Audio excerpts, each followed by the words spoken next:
లూకాసు సువార్త 4వ అధ్యాయము 18వ వాక్యం. లూకాసు సువార్త 4వ అధ్యాయం 18వ వాక్యాన్ని చదవండి.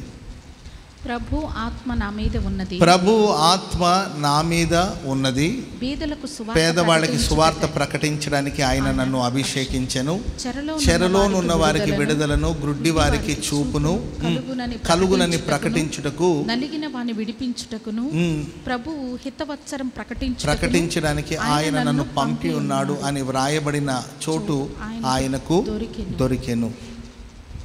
ప్రభువు ఆత్మ నా మీద ఉన్నది. ప్రభు ఆత్మ నా మీద ఉన్నది. స్తోత్రం చెప్పండి గట్టిగా. దేవుని ఆత్మ, ప్రభు ఆత్మ మన మీద ఉండాలి. ఏ ఆత్మ ఉండాలండి చెప్పాలి. ఏ ఆత్మ ఉండాలి మన మీద? దేవుని ఆత్మ మన మీద ఉండాలి. దేవుని వాక్యలు యోబు గ్రంథం 33వ అధ్యాయం 4వ వచనాన్ని చదువుదాం. యోబు గ్రంథం 33వ అధ్యాయం 4వ వచనం. దేవుని ఆత్మ నన్ను సృజించెను, దేవుని ఆత్మ మనల్ని సృష్టించెను, సర్వశక్తుని యొక్క శ్వాసము నాకు జీవం ఇచ్చెను. స్తోత్రం చెప్పండి గట్టిగా. ఎవరు మనల్ని సృష్టించింది చెప్పాలి. ఎవరి ద్వారా మనం సృష్టించబడ్డాం? దేవుని ఆత్మ నన్ను సృష్టించింది. సర్వశక్తి కలిగిన దేవుని యొక్క శ్వాసము నాకు జీవం ఇచ్చాను అని రాయబడింది. దేవుడు మట్టిలో నుండి మనిషిని సృష్టించావు అంటుంటాం. అసలు మనల్ని సృష్టించింది ఎవరంటే దేవుని ఆత్మ మనల్ని సృష్టించారు. ఆమెను చెప్పండి అందరూ గట్టిగా. ఒక అడ్వర్టైజ్మెంట్లో చెప్తారండి, మనిషి యొక్క బాడీలో 80% వాటరే ఉందంట. ఎన్ని శాతం వాటర్ అండి? 80% వాటరే ఉంది, ఇంకా 20% మాంసము అంటూ ఉంటారు. ప్రియులారా, దేవుని ఆత్మ ద్వారా మనం సృష్టించబడి, అంటే 80% వాటర్ 20% కాదండి, 100% మనం దేవుని ఆత్మ చేత సృష్టించబడ్డాం. చెప్పండి కూడా మొదలు గట్టిగా. హల్లెలూయా, హల్లెలూయా. కనుక దేవుని ఆత్మ మన మీద నిలిచి ఉండాలి. దేవుని ఆత్మ ద్వారా మనం సృష్టించబడ్డాం. ఆదాము ఆ దేవుని ఆత్మను పోగొట్టుకున్నాడు. ఆ జీవాత్మను పోగొట్టుకుని ఒక భౌతికమైన దేహముగా మిగిలిపోయాడు. అందుకొరగా యేసుక్రీస్తు ప్రభులు వారి ఈ లోకానికి వచ్చి పోగొట్టుకున్న ఆ ఆత్మశక్తిని మనకు దయచేయాలని కోరుకుని యేసుక్రీస్తు వారి లోకానికి వచ్చారు. యేసు ప్రభు అంటారు, వాగ్దానం చేయబడిన దేవుని ఆత్మ, పరిశుద్ధాత్ముడు మీ మీదకి వచ్చినప్పుడు మీరు శక్తిని పొందుకుంటారు. Praise the lord. రోమీయులకు రాసిన పత్రిక 8వ అధ్యాయం 15వ వచనం చదువుదాం. రోమీయులకు రాసిన పత్రిక 8వ అధ్యాయం 15వ వాక్యం. ఏలయనగా మరలా భయపడుటకు మీరు దాస్యపు ఆత్మను పొందలేదు గాని దత్తపుత్రాత్మను పొందితిరి. ఇంకా పై వచనం కూడా చదువు. ఎందరైతే దేవుని ఆత్మ చేత ఎన్నో వచనం 14. ఓకే. దేవుని ఆత్మ చేత ఎందరూ నడిపించబడతారో వారందరూ దేవుని కుమారులై ఉందురు. ఎలయనగా మరలా భయపడుటకు మీరు దాస్యపు ఆత్మను పొందలేదు కానీ దత్తపుత్రాత్మను పొందితిరి. ఆత్మ కలిగిన వారమై మనం అబ్బా తండ్రి అని మొరపెట్టుచు ఉన్నాము. మనము దేవుని పిల్లలమని ఆత్మ తానే మన ఆత్మతో కూడా సాక్ష్యం ఇచ్చుచున్నాడు. మనము పిల్లలమైతే వారసులము అనగా దేవుని వారసులం. స్తోత్రం చెప్పండి అందరూ గట్టిగా. దేవుని ఆత్మ మన మీద ఉండాలి. ఎందుకంటే ఆత్మ చేత మనం సృష్టించబడ్డాం. ఆ ఆత్మ చేత నడిపించబడాలి. ఎవరి చేత నడిపించబడాలండి? ఆత్మ చేత మనం నడిపించబడాలి. ఎవరైనా చిన్న పిల్లలు ఎవరైనా ఉంటే ఒకరు రండి. నీవు రాన్న. Praise the lord. రా. ఇక్కడ దాకా ఎవరు వచ్చారు? అక్కడ కూర్చున్నవాడు ఇక్కడి దాకా వచ్చాడు. ఎలా వచ్చాడు ఈయన? తనంతటా తానే వచ్చాడు. నేను రమ్మని పిలిచాను. అక్కడి నుండి ఇక్కడికి ఎవరు తీసుకొచ్చారు ఆయన్ని చెప్పాలి. తనంతటా తానే వచ్చాడు. ఇక్కడికి వచ్చిన తర్వాత నా చేయబెట్టుకున్నాను. నేను వెళతా ఉంటే వీడు నా వెనకాల వస్తున్నాడు. ఇప్పుడు ఇతను ఎవరు నడిపిస్తున్నారు? జనరల్గా చెప్పండి, అప్పుడే వద్దా. ఇక్కడ నుండి ఎవరు నడిపిస్తున్నారు? నేను నడిపిస్తా ఉన్నాను. Praise the Lord. అక్కడ నుండి తినే వచ్చాడు నడుచుకుంటూ. నా దగ్గరికి వచ్చిన తర్వాత థ్యాంక్ యూ నాన్న, నేను ఇతన్ని నడిపించినట్లు దేవుడి దగ్గరికి మనం అందరూ వచ్చాం. కానీ వచ్చిన తర్వాత దేవుని ఆత్మ మనల్ని నడిపించాలి. చెప్పండి కూడా మొదలు గట్టి గట్టి గట్టి గట్టి గట్టిగా హల్లెలూయా, గట్టిగా హల్లెలూయా. మరి దేవుని ఆత్మ చేత ఎవరైతే నడిపించబడుతారో వాళ్ళు దేవుని కుమారులు, దేవుని పిల్లలు, దేవుని కుమారులు అని దేవుని వాక్యం సెలవిస్తుంది. కనుక మీరు చూడండి, మనం దేవుని ఆత్మను నడిపించడం కాదు, మన వెనకాల దేవుని ఆత్మ రావడం కాదు, దేవుని ఆత్మ వెనకాల మనం నడవాలి. మన వెనకాల దేవుని ఆత్మ వస్తే మనం నచ్చిన చోటుకి, మనకు తోచిన చోటుకంతా మనం దేవుని ఆత్మను తీసుకొని వెళతామేమో, కానీ దేవుని ఆత్మ మనల్ని నడిపించినప్పుడు మరి శాంతికరమైన జలముల యొద్దకు ఆయన మనల్ని నడిపేస్తాడు. మన ప్రాణానికి సేద తీర్చువాడు ఆయనే. వాక్యానుసారమైన మార్గంలో మనల్ని నడిపిస్తాడు. చక్కని త్రోవలో ఆయన మనల్ని నడిపిస్తాడు.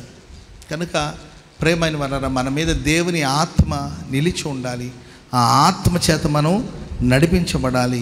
ఆ ఆత్మ చేత నడిపించబడినప్పుడు ఆయన కుమారులుగా మనం మార్చబడతాం. ఆత్మశక్తిని మనం పొందుకోవాలి. కొంతమంది భక్తుడు అంటాడండి, నీ ఆత్మ చేత, మీ ఆత్మ దగ్గర నుండి నేను ఎక్కడికి పారిపోగలుగుతాను, నీ ఆత్మ దగ్గర నుండి నేను ఎక్కడికి వెళ్ళగలుగుతాను? ఆకాశానికి ఎక్కి వెళ్ళినా అక్కడ నీవు ఉన్నావు, పాతాళానికి వెళ్ళి పండుకొనినా అక్కడ నీవు ఉన్నావు, వేకు రెక్కువలు కట్టుకొని నేను సముద్ర దిగంతాలకు వెళ్ళినా అక్కడ నీ చెయ్యి నన్ను నడిపిస్తుంది. మనం ఒక్కసారి ఆ పరిశుద్ధాత్మనికి మనల్ని మనం సమర్పించుకోగలిగితే, అప్పగించుకోగలిగితే పరిశుద్ధాత్మ దేవుడు మనల్ని నడిపిస్తాడు. స్తోత్రం చెప్పండి గట్టిగా. అందుకే దేవుని ఆత్మ మన ఒక్కొక్కరి మీద నిలిచి ఉండునుగాక. దేవుని ఆత్మ చేత మనం ఒక్కొక్కరు నడిపించబడదుముగాక. దేవుని ఆత్మ చేత మనం నడిపించబడదుముగాక. హల్లెలూయా, హల్లెలూయా. చదవండి బైబిల్. ఇంకొన్ని మాటలు మీకు చూపిస్తాను పరిశుద్ధాత్మల గురించి. నెహెమియా గ్రంథం 9వ అధ్యాయము 20వ వాక్యాన్ని మనం చదువుదాం. నెహెమియా గ్రంథం 9వ అధ్యాయం 20వ వాక్యం. వారికి బోధించుటకు ఉపకార ఆత్మను దయచేసితివి. చాలా చదవబడిన మాటలు, వారికి బోధించుటకు ఉపకార ఆత్మను దయచేసి. ఈ పరిశుద్ధాత్ముడు మనల్ని నడిపిస్తాడు. ఈ పరిశుద్ధాత్ముడు మన మీద నిలిచి ఉంటారు. ఈ పరిశుద్ధాత్మ దేవుడు మనకు బోధిస్తారు. ఆమేన్ చెప్పండి అందరూ గట్టిగా. కనుక పరిశుద్ధాత్మని యొక్క బోధకు, పరిశుద్ధాత్మని యొక్క మాటకు మనం అప్పగించుకోవాలి. పరిశుద్ధాత్మని స్వరాన్ని మనం వినాలి. పరిశుద్ధాత్మని యొక్క స్వరాన్ని మనం వినాలి. ఆయన మెల్లని స్వరాన్ని మనం గుర్తించాలి. పరిశుద్ధాత్మని చేత బోధించబడిన వారమై మనం ముందుకు సాగాలి. పరిశుద్ధ గ్రంథంలో భక్తులందరితో పరిశుద్ధాత్మను తానే మాట్లాడారు. ఆ బోధకు వాళ్ళు చెవియొగ్గారు. కనుకనే వాళ్ళ జీవితాలు ఆశీర్వాదకరంగా మార్చబడింది. కనుక పరిశుద్ధాత్మ మనకు బోధించడానికి కోసం ఆయన ఉపకారం చేయగలిగిన ఆత్మను దేవుడు మనకిచ్చాడు. Praise the Lord. చెప్పండి గట్టిగా హల్లెలూయా. కొందరు ఆ పరిశుద్ధాత్మని బోధను, ఆయన స్వరాన్ని వినలేని పరిస్థితిలో ఉంటారు. ఒకడు బైక్ తోలుతున్నాడు, ఒక డ్రైవ్ చేస్తూ ఉన్నాడు. అతను పక్క నుండి, నాన్న ఇలా ఎక్సలేటర్ ఇక్కడ ఉంటుంది, ఇలా గేర్ వేయాలి, ఇలా బ్రేక్ వేయాలని చెప్తూ ఉంటారు. మనం వినిపించుకుంటేగా మనకి ఎంతసేపటికి ఎక్సలేటర్ రైజ్ చేసి, అర్థమైందండి, ఎక్సలేటర్ రైజ్ చేసి స్పీడ్గా వెళ్ళాలి అనే ఆలోచనలోనే ఉంటారు కొంతమంది కొత్తగా బండి నేర్చుకునేవాడు. సరే స్పీడ్గా వెళ్ళి సడన్గా ఆడు పడిపోయాడు. ఎందుకు పడిపోయాడంటే ఆడికి చెప్తానే ఉన్నాం, ఒరే నాన్న బ్రేక్ ఉంటుంది, బ్రేక్ తొక్కితే బండి ఆగుతుందా మనం చెప్పుంటాము. వాడు అది వినిపించుకోలేదు కనుక బ్రేక్ తొక్కలేదు, ఆడు వెళ్ళి గోతులు పడ్డాడు. కొందరి జీవితాలు గోతులు పడిపోవడానికి, దెబ్బతినడానికి గల కారణాలు ఏంటంటే పరిశుద్ధాత్ముడు మనకు బోధిస్తున్న బోధ, పరిశుద్ధాత్ముడు మనకు అందిస్తున్న ఉపదేశం, అది గ్రహించలేని స్థితిలో మనం ఉన్నామేమో. కనుక మనం ఆ పరిశుద్ధాత్మని బోధలు నిలిచి ఉండాలి. వాక్యం సెలవిస్తుంది, దేవుని ఆత్మ, యెహోవా ఆత్మ నా మీద ఉన్నది. స్తోత్రం చెప్పండి అందరూ గట్టిగా గట్టిగా హల్లెలూయా. కనుక దేవుని ఆత్మశక్తిని సౌత్ కొరియా దేశంలో ఒకప్పుడు ఒక 50 ఏళ్ల క్రితం సౌత్ కొరియా దేశంలో ఒక 10% మాత్రమే క్రిస్టియానిటీ ఉండేదంట. ఒక 10% మాత్రమే క్రైస్తవ్యం. ఒక 50 ఏళ్ల క్రితం. ఈ 50 ఏళ్లలో విపరీతంగా క్రైస్తవ్యం విస్తరించి అభివృద్ధి పొంది ఇప్పుడు 60% క్రైస్తవ్యం. స్తోత్రం చెప్పండి గట్టిగా. 60%, 60%. సౌత్ కొరియాలో దేశం వృద్ధి పొందడానికి, అభివృద్ధి పొందడానికి, టెక్నాలజీ పరంగా కానీ అన్ని విషయాల్లో కానీ అభివృద్ధి పొందడానికి కారణం వాళ్ళు అంటారంటే దేవుని ఆత్మచేత మేము నడిపించబడుతున్నాం, దేవుని కలిగి ఉన్నాం, మేము దేవుని వెదికాం, దేవుని కనుగొన్నాం, దేవుని స్వరాన్ని విన్నాం, దేవుని ఆత్మ స్వరానికి మేము చెవియొగ్గాం గనుక మా జీవితంలో ఈరోజు సస్యశ్యామలంగా మారింది. కరువు కోర నుండి విడిపించబడ్డాం. ఒక 50 ఏళ్ల క్రితం భయంకరమైన కరువు, 50 ఏళ్ల క్రితం భయంకరమైన శ్రమలు, 50 ఏళ్ల క్రితం ఎన్నో ఈ చిక్కులు, 50 ఏళ్ల క్రితం ఎన్నో సమస్యలు, పోరాటంలో మేము బ్రతికాము. అప్పుడు ఒక 10% మాత్రమే ఉంది క్రిస్టియానిటీ మా దేశంలో. కానీ ఇప్పుడు 60% పెరిగింది. దేవుని ఆత్మను పొందే కొద్దిగా, దేవుని ఆత్మ నడిపింపులకు వచ్చే కొద్దిగా, దేవుని ఆత్మకు వాళ్ళు అప్పగించుకునే కొద్దిగా దేవుడు వారిని ఇటు భౌతికంగా ఆశీర్వదించారు, ఇటు ఆత్మీయంగా ఆశీర్వదించారు. స్తోత్రం చెప్పండి గట్టిగా, చెప్పండి గట్టిగా హల్లెలూయా. 2 విధమైన ఆశీర్వాదాలు మీరు చూడండి. ఈ వాక్యం సెలవిస్తుంది, దేవుడు సిద్ధపరిచినది కంటికి కనబడలేదు, చెవికి వినబడలేదు, మానవ హృదయానికి గోచరం కాలేదు. అది ఎవరి ద్వారా బయలుపరచబడింది చెప్పాలి. ఎక్కడది? కొరింథీయులకు రాసిన మొదటి పత్రిక 2వ అధ్యాయం 7వ వచనం, 9వ వచనం, 9వ వచనం, 10వ వచనం చదవండి మా.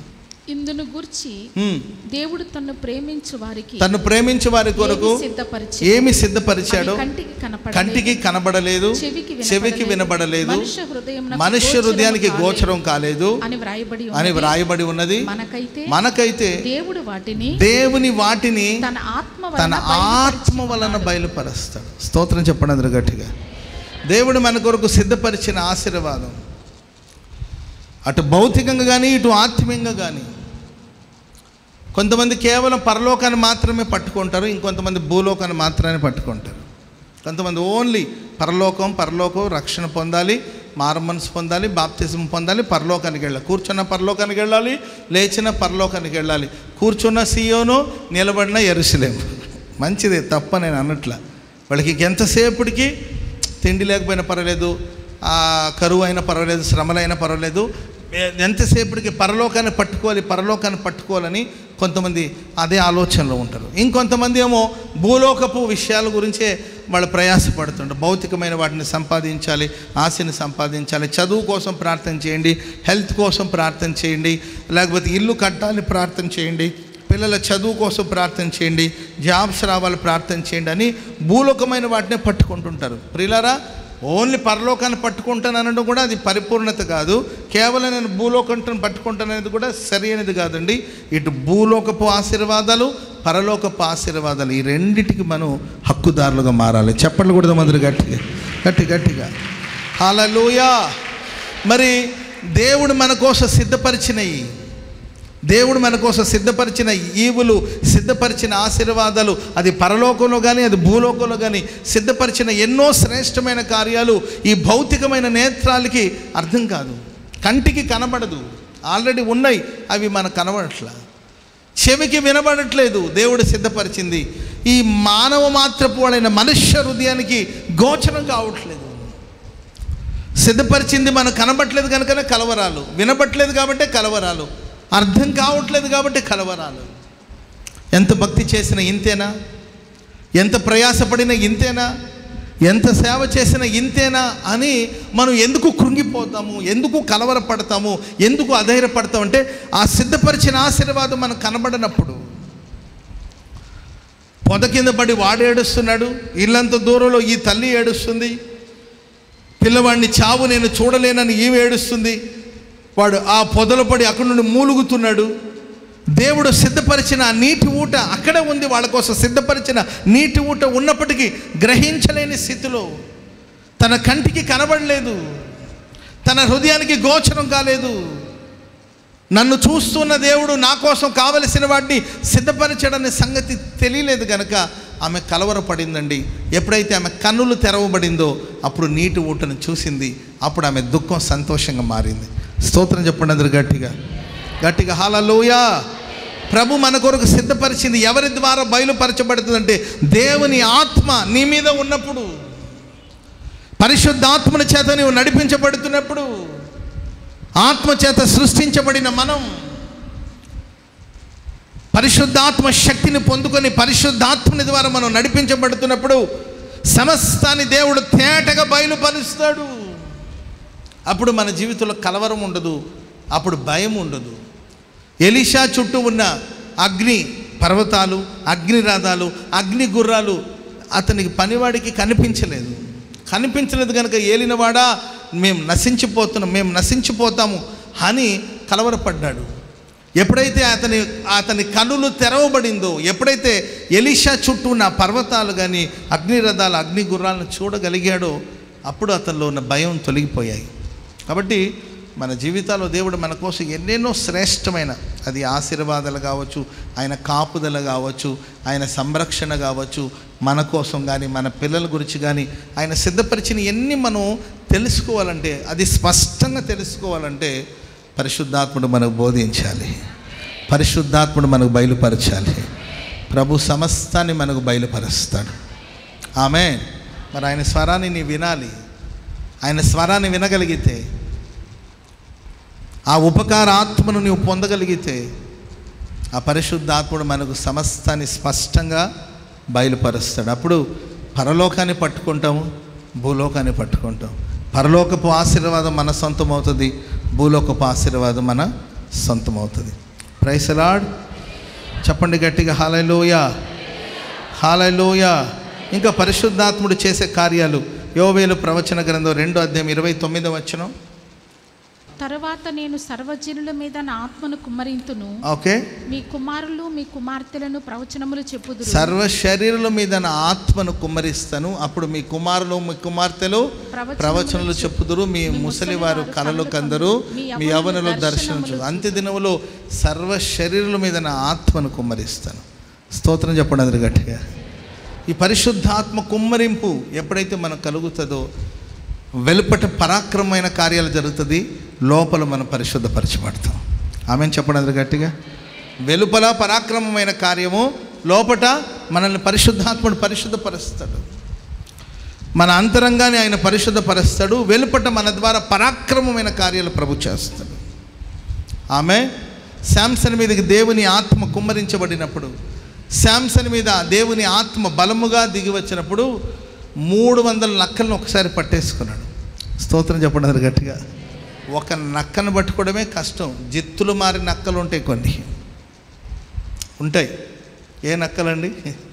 ద్రాక్ష తోటను పాడు చేసే గుంట నక్కల్ని పట్టుకుంటే అంటే అసలు చాలా కష్టం దాన్ని పట్టుకోవడం.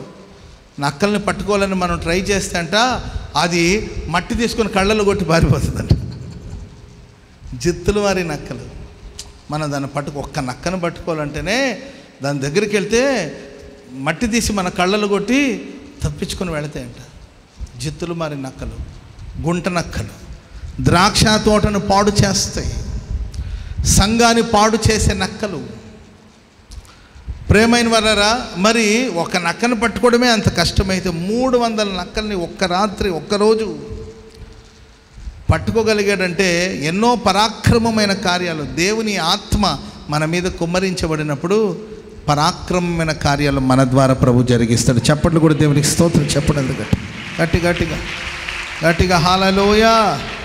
అట్ ద సేమ్ టైం ప్రియులారా, ఆ పరిశుద్ధాత్ముడు మన లోపల క్రియ చేస్తాడు. మనల్ని పరిశుద్ధాత్ముడు పరిశుద్ధపరుస్తాడు, మనల్ని పవిత్రంగా ఉంచడానికి. కొంతమంది ఆత్మశక్తిని పొందుకొని కేవలం పరాక్రమమైన కార్యాలు చేస్తూనే వెళ్ళిపోతారు. శాంసన్ పరాక్రమమైన కార్యాలు చేసుకుంటూనే వెళ్ళిపోయాడు, కానీ తన ఆత్మీయ జీవితాన్ని, తన అంతరంగాన్ని పరిశుద్ధపరచుకోలేకపోయాడు. బాహ్య సంబంధమైన కార్యాలు ఎన్నో తన ద్వారా జరిగాయి, పరాక్రమమైన కార్యాలు ఎన్నో చేస్తూ వచ్చాడు, కానీ తన అంతరంగికం లేకపోతే తన ఆంతర్య జీవితం, అంతరంగ జీవితం అది పరిశుద్ధపరచబడలేకపోయింది. పరిశుద్ధాత్ముడు మన మీద కుమ్మరించబడినప్పుడు వెలుపట పరాక్రమమైన కార్యాలు, లోపట పరిశుద్ధ పరిస్థితులు. బైబిల్లో యోసేపు కానీ దానియేలు కానీ వాళ్ళ చరిత్ర మనం చూస్తూ వాళ్ళ ఆత్మను పొందిన వాళ్ళు, వాళ్ళు ఆత్మ చేత నడిపించబడిన వాళ్ళు కనుకనే వాళ్ళని వాళ్ళు పవిత్రంగా ఉంచుకోగలిగారు.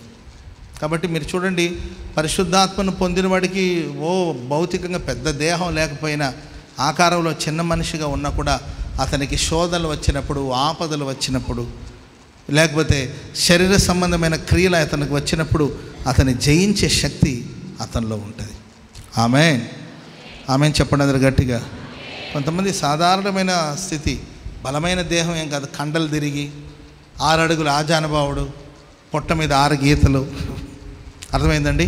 అలాంటి పెద్ద పెద్ద దేహాలు లేకపోయినా సాధారణమైన స్థితిలో ఉన్నా కూడా అపవాది వాళ్ళ దగ్గరికి వచ్చినప్పుడు, సాతాను క్రియ వాళ్ళ దగ్గరికి వచ్చినప్పుడు, శరీర సంబంధమైన క్రియలు వచ్చినప్పుడు వాళ్ళ ఆత్మశక్తిని పొందుకొని వాళ్ళ పవిత్రంగా ఉంచుకోగలుగుతారు. దానికోసమే దేవుని ఆత్మ మన మీద ఉండాలి. Praise the lord.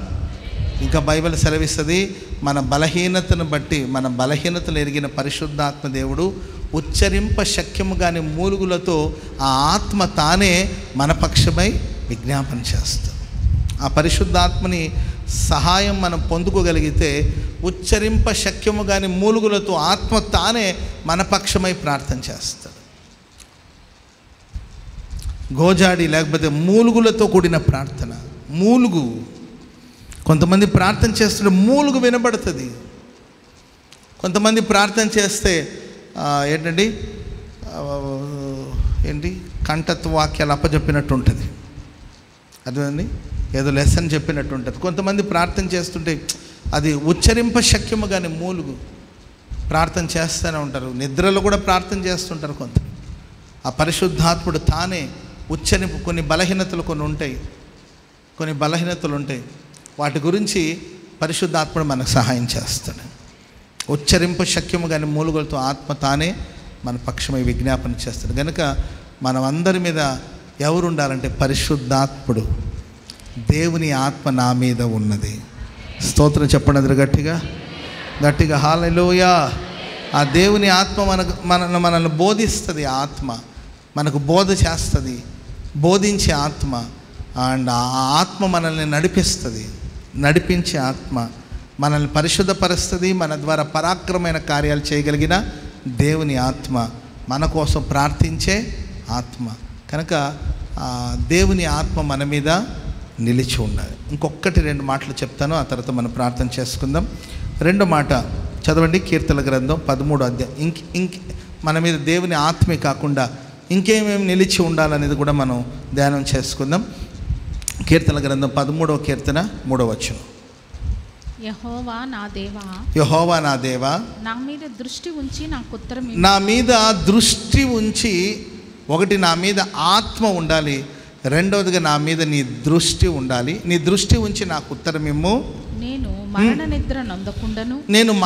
నిద్రను నొందకుండను, వానిని గెలిచితినని నా శత్రు చెప్పుకొనకుండను, నేను తూలిపోయి ఉండగా నా విరోధులు హర్షింపకుండను, నా కన్నులకు వెలుగు నిమ్మండి. స్తోత్రం చెప్పండి అందరు గట్టిగా.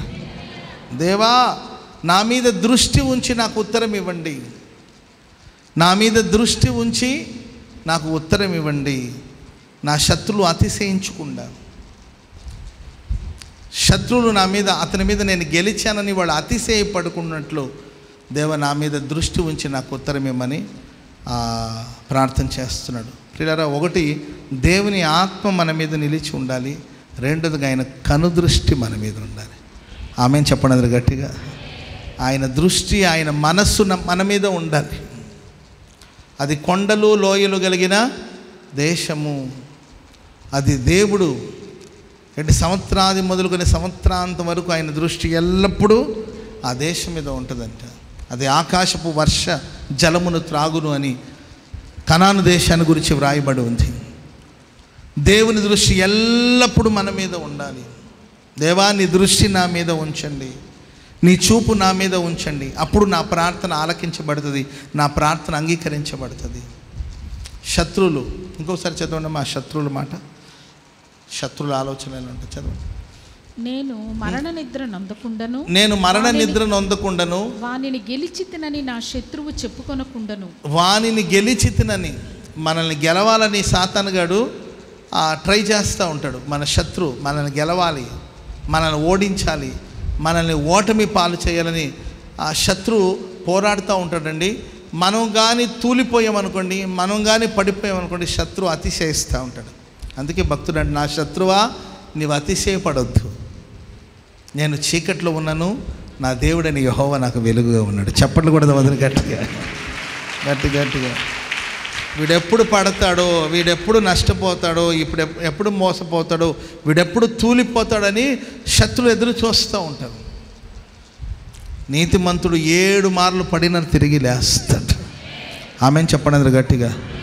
ఎన్ని సమస్యలు వచ్చి మనం కూలిపోయి కృంగిపోయే పరిస్థితి వచ్చిన, దేవుని దృష్టి మన మీద ఉన్నప్పుడు, ఆయన కనుదృష్టి మన మీద ఉంచినప్పుడు, ఆయన మన ప్రార్థన ఆలకిస్తూ ఉన్నప్పుడు, మనం క్రింద పడినను తిరిగి తప్పక లేస్తాం. ఆమేన్.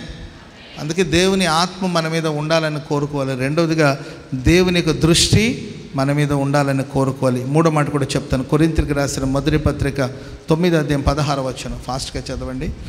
కొరింథీయులకు రాసిన మొదటి పత్రిక 9వ అధ్యాయం 16వ వచనం. నేను సువార్తను ప్రకటించుచున్నాను, లేదు, సువార్త ప్రకటించవలసిన భారము నా మీద ఉన్నది. అయ్యో నేను సువార్త ప్రకటించకపోయిన నాకు శ్రమ. ఆమెను చెప్పండి గట్టిగా. మూడోదిగా మనందరి మీద ఒక భారం ఉండాలి. ఒకటి దేవుని ఆత్మ ఉండాలి, రెండవదిగా దేవుని యొక్క కనుదృష్టి మన మీద ఉండాలి, మూడవదిగా ప్రియులారా నా మీద ఒక భారం మోపబడి ఉన్నది. ఏంటి ఆ భారం అంటే, సువార్త ప్రకటించాలనే భారము. సువార్త ప్రకటించని ఎడల నాకు శ్రమ. దేవుని వాక్యాన్ని సువార్త ప్రకటించాలనే భారం మన మీద ఉండాలండి. ఆమె మరి భారాన్ని మనం కలిగి ఉన్నామా? ఎన్నో విషయాల్ని మనం ప్రచారాలు చేసే దాంట్లో ఏంటో మనుషులకి ప్రచారం చేసే టాలెంట్స్ ఉంటాయి అన్నమాట. ఏదైనా ప్రచురం చేయడానికి కోసం అప్పచెప్తే బ్రహ్మాండంగా ప్రచారాలు చేస్తూ ఉంటారు. నేను అంటాను, మనం ప్రచురించవలసింది, ప్రకటించవలసింది దేవుని వాక్యాన్ని. సువార్త ప్రకటించాలి. హల్లెలూయా. మీకు తెలుసండి, నార్త్ కొరియా సౌత్ కొరియా గురించి వస్తే, సౌత్ కొరియాలో క్రిస్టియానిటీ చాలా బలంగా ఉంది. నార్త్ కొరియా ఆ దేశపు పరిస్థితి మీకు తెలుసండి. మీడియా మొత్తం గవర్నమెంట్ స్వాధీనంలో ఉంటుంది. అక్కడ ఫేస్బుక్ వాడడానికి ఉండదు, అక్కడ ప్రజలకి స్వాతంత్రం ఉండదండి. ఒక బానిసత్వం లాంటి ఒక బ్రతుకు. క్రైస్తవ్యానికి చాలా వ్యతిరేకమైన పరిస్థితులు. కానీ ఈ సౌత్ కొరియాలో ఉన్న వాళ్ళు ఏం చేస్తారో తెలుసండి, బెలూన్ లాంటిది ఏంటండి ఆ దేశం పంపించి, ఆ దేశంలో వెళ్ళి ఆ బెలూన్ బ్లాస్ట్ అయ్యి ఏంటండి ఆ బెలూన్లో నుండి ఆ కరపత్రాలు, స్తోత్రం చెప్పడం గట్టిగా, హల్లెలూయా.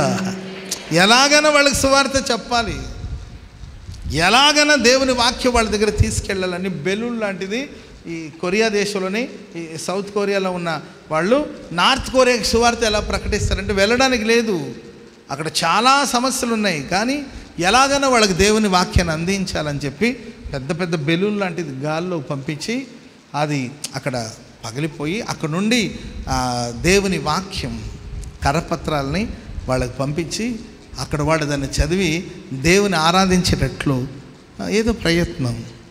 ఆమె మరి ఎన్నో ఆటంకాల మధ్యలోనే వాళ్ళు సువార్త ప్రకటించాలని పట్టుదలతో ప్రయాసపడుతుంటే, మరి సువార్త ప్రకటించడానికి ఏ ఆటంకం లేదు కదా.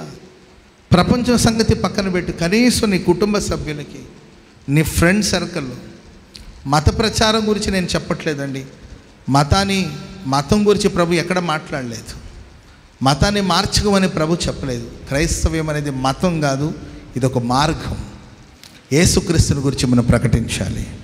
ఆయన పాపుల రక్షకుడు, ఆయన అందరికీ ప్రభువు, ఆయన రక్తం సమస్త విధమైన పాపం నుండి మనల్ని విమోచించి విడిపించి మనకు రక్షణ సంతోషాన్ని దయచేస్తుంది కనుక ఆయన రక్తాన్ని ప్రకటించండి, ఆయన వాక్యాన్ని ప్రకటించండి, ఆయన రక్షకుడని ప్రకటించండి, ఆయన మోక్షానికి మార్గం అని ప్రకటించండి. ఆయనే జీవం అని ప్రకటించండి. సువార్తను ప్రకటించాలనే భారం మన ఒక్కొక్కరి మీద ఉండాలి. Praise the Lord. హల్లెలూయా. ఎన్నో విధాలుగా దేవుని వాక్యాన్ని ప్రకటించడానికి కోసం అనేకులు ప్రయాసపడుతున్నారు. ఫోన్లు ఉన్నాయి. మీ ఫ్రెండ్స్కి, మీ ఫ్రెండ్స్ సర్కిల్లో ఏంటండి రోజు ఒక వాక్యాన్ని పంపిస్తూ ఉండండి. వాళ్ళు విసుక్కుంటుంటారు కొన్నిసార్లు, అయినా పంపిస్తూ ఉండండి. ఏదో ఒక రోజు ఏదో ఒక వాక్యం వారిని సంధిస్తుంది. ఆమెను చెప్పండి అందరూ గట్టిగా హల్లెలూయా. ఒకడు సూసైడ్ చేసుకోవాలని ఏదో ఆయనకున్న సమస్యను బట్టి ఫ్యాన్కి తాడేసి మెడకు ఫ్యాన్ తగిలించుకొని స్టూల్ ఎక్కి ఇక స్టూల్ని కదిలిస్తున్నాడు. స్టూల్ పక్కకు జరిగింది అనుకోండి, తాడు మెడకి బిగుసుకుంటుంది, ఆయన ప్రాణాలు పోతుంది కొద్దిసేపట్లో. ఆ లోపల ఎవరో వచ్చి తలుపు కొట్టారండి. సరే వెంటనే ఎవరైనా మళ్ళీ లోపలికి వస్తారని వెంటనే తాడు తీసుకొని బయటకు వచ్చి చూశారండి. కరపత్రను పంచే ఎవరో ఒకరు మొత్తం మీద ఒక కరపత్రికనిచ్చి యేసుప్రభు గురించి ఒక పత్రికని ఇచ్చేసి వాళ్ళు వెళ్ళిపోయారు. సరే చనిపోయే ముందు ఏంటో ఇదని అట్లా ఓపెన్ చేసి చూస్తే నువ్వు మరణిస్తే ఎక్కడికి వెళ్తావని ఉందనమాట దాంట్లో. Praise the Lord. ఆ తర్వాత చిన్న ఏంటంటే ఆ కరపత్రికలో ఉన్న ఆ విషయాలు చదివి యేసుప్రభు నమ్ముకొని మరణం నుండి జీవానికి దాటించబడ్డట్టు. స్తోత్రం చెప్పండి అందరూ గట్టిగా హల్లెలూయా. సౌత్ కొరియా దేశంలో పాల్ యాంగ్విచ్ గారు ఉన్నారండి. ఆయన మరణ పడకలో ఉన్నప్పుడు ఒక చిన్న పాప ఇచ్చిన ఒక చిన్న పుస్తకం, బైబిల్ ఒక చిన్న పుస్తకం, మేబీ యోహాను సువార్త అనుకుంటాను. మరణ పడకలో ఉన్నాడండి ఆయన. అప్పుడు ఒక చిన్న పాప, ఒక 10 ఏళ్ళు ఒక చిన్న పాప యోహాను సువార్తను గురించిన ఒక చిన్న బుక్కు ఆయనకి ఇచ్చారండి. ఆ వాక్యాన్ని చదివి ప్రభుని విశ్వసించి ఆయన స్వస్థత పొందడమే కాదండి, రక్షించబడి లక్షలాది మంది ప్రజలకు ఆశీర్వాదకరంగా మార్చబడ్డాడు. స్తోత్రం చెప్పండి అందరూ గట్టిగా హల్లెలూయా. సువార్త ప్రకటించాలనే భారం మన మీద ఉండాలి. దేవుని మాటలు చెప్పాలి, వాక్యాన్ని ప్రకటించాలి. కొంతమందికైనా సువార్త చెప్పాలి, కొందరినైనా అగ్నిలో నుండి లాగినట్లు నేను చీకట్లో నుండి వెలుగులోనికి నడిపించాలనే ఆ సంకల్పం మనకున్నప్పుడు ప్రభు మనకు సహాయం చేస్తారు. ఒకటి, మన మీద ఆత్మ ఉండాలి. రెండవదిగా ఆయన దృష్టి మన మీద ఉండాలి. మూడవదిగా సువార్త ప్రకటించాలనే భారం మన మీద ఉండాలి. ఆమె ఇంకొక మాట కూడా చెప్తాను. కొరింథీయులకు రాసిన 2వ పత్రిక 12వ అధ్యాయం 9వ వచనం చదువుదాం. కొరింథీయులకు రాసిన 2వ పత్రిక 12వ, నా కృప నీకు చాలును, బలహీనత యందు నా శక్తి పరిపూర్ణమగుచున్నది చెప్పెను. కాగా క్రీస్తు శక్తి నా మీద నిలిచి ఉండాలి. స్తోత్రం చెప్పండి అందరూ గట్టిగా. 4వదిగా ఆయన శక్తి మన మీద నిలిచి ఉండాలి. దేవుని శక్తిని మనం పొందుకోవాలి. దేవుడి మాటలు మన వినికిడిలో స్థిరపరిచి ఆశీర్వదించుకోవాలి. నామను బట్టి వందనాలు, స్తోత్రాలు, కృతజ్ఞతాస్తుతులు చెల్లిస్తున్నాను. మీరు మా ప్రార్థన ఆలకించినందుకే స్తోత్రం.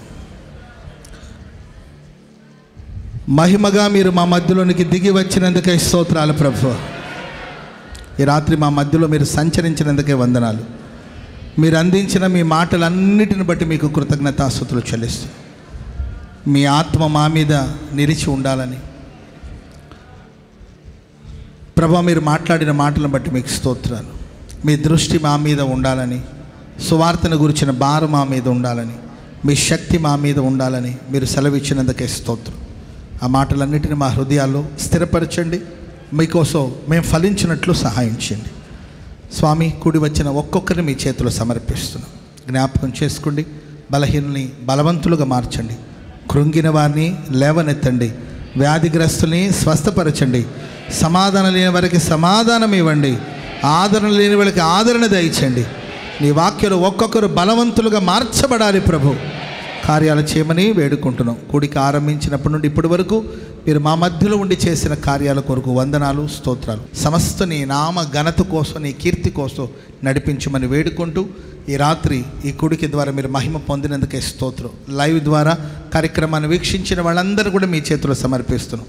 ఆశీర్వదించి దీవించి మహిమను పొందుకోమని కోరుకుంటూ నిలిచి నీ మాటలు అందించడానికి నాకు ఇచ్చిన ఈ చక్కని అవకాశాన్ని బట్టి వందనాలు, స్తోత్రాలు చెల్లిస్తూ యేసుక్రీస్తు ప్రశస్త నామాన ప్రార్థన చేసి అడిగి వేడుకుంటున్నాం తండ్రి. Amen, amen. మన తండ్రి అయిన దేవుని ప్రేమ, కుమారుడైన యేసుక్రీస్తు వారి కృప, పరిశుద్ధాత్మ దేవుని సన్నిధి, సహవాసము, సమాధానం ఇప్పుడును ఎల్లప్పుడూ కూడి వచ్చిన మనకును సకల కొడి పరిశుద్ధులకును, ముఖ్యంగా మన మీద ఆయన ఆత్మ, మన మీద సువార్తను గురించిన భారం, ఆయన దృష్టి, ఆయన శక్తి నిలిచి ఉండాలని కోరుకుంటున్న ప్రతి వారికి సదాకాలం తోడి ఉండి నడిపించుగాక. ఆమేన్, ఆమేన్.